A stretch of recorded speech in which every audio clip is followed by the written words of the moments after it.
National Weather Service in Milwaukee Sullivan has issued a severe thunderstorm warning for western Rock County in south-central Wisconsin, southeastern Sauk County in south-central Wisconsin, western Dane County in south-central Wisconsin, Iowa County in south-central Wisconsin, Greene County in south-central Wisconsin, eastern Lafayette County in south-central Wisconsin, until 5:15 p.m.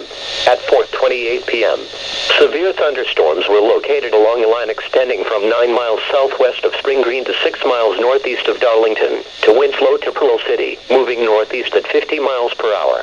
Hazard, 70 miles per hour wind gusts and nickel-size hail. Source, radar indicated. Impact, expect considerable tree damage.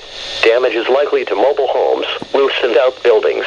Locations impacted include Madison, Fitchburg, Middleton, Waunakee, Monroe, Verona, Oregon, Mount Horeb, Evansville, Dodgeville, Sauk City, Brodhead, Mineral Point, Darlington, Cross Plains, Belleville, New Glarus, Mazomanie, Spring Green and Shorewood Hills. Remain alert for a possible tornado. Tornadoes can develop quickly from severe thunderstorms. If you spot a tornado, go at once into the basement or small central room in a sturdy structure. For your protection, move to an interior room on the lowest floor of a building. A tornado watch remains in effect until 7 o'clock p.m. Monday evening for south-central Wisconsin.